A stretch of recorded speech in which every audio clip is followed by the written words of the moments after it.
L'intérieur extraordinaire de la chapelle.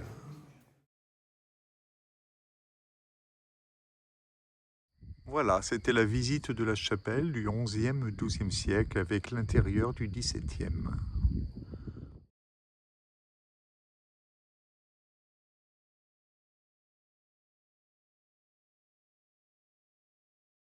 Voilà, il est 7h30 du matin, je prends le chemin. En introduction, vous avez pu voir la visite de la chapelle, qui est un monument historique, classé monument historique, avec un intérieur vraiment dément. Voilà, j'espère que ça vous a plu. Aujourd'hui, c'est 26 km. C'est ma dernière étape en France, pratiquement, hein, parce que j'arrive à Saint-Jean-Pied-de-Port, au pied des Pyrénées. Voilà, et après, ce sera une nouvelle aventure.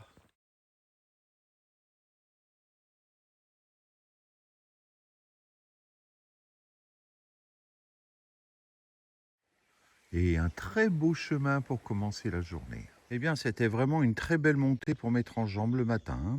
Costaud. Dans 2 jours, je serai de l'autre côté de ces montagnes. Du coup, je me retrouve aussi sur le chemin qui part du nord de la Norvège et qui descend au sud de l'Espagne.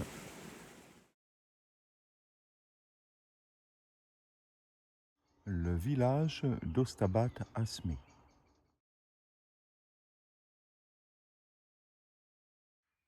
Bon, au moins, ils ont mis des gravillons au-dessus de la boue.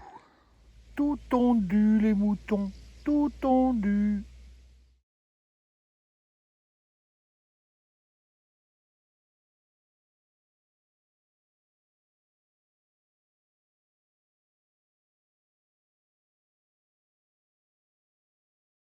Je m'approche, je m'approche.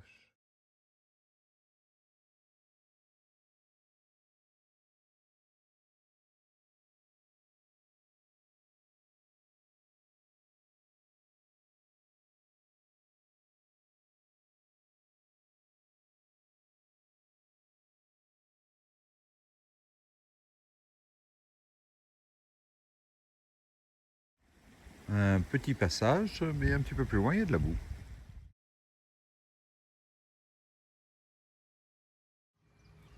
Parfois, le chemin, c'est aussi ça. Un abri pour pèlerins. Voilà à quoi ressemble un refuge pèlerin en Donativo.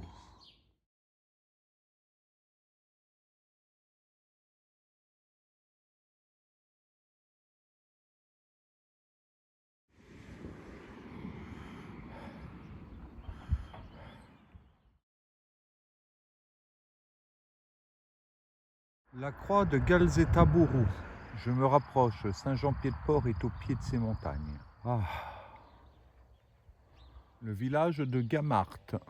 Une variété avec les têtes noires.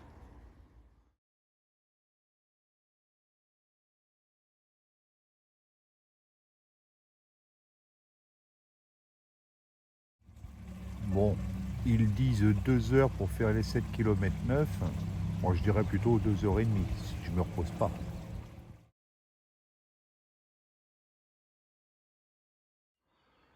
Tout près. Là, c'est vraiment tout près.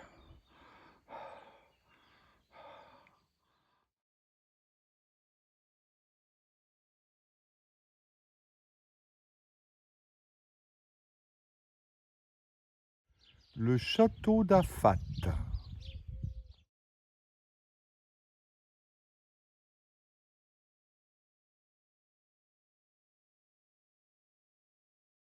Saint-Jean-le-Vieux, le village juste avant celui de Saint-Jean-Pied-de-Port.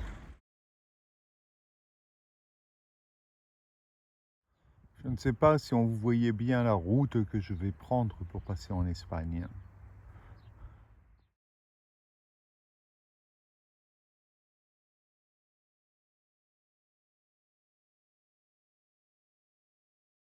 Et bien voilà, après 1300 km à peu près, me voilà devant les portes de Saint-Jean-Pied-de-Port.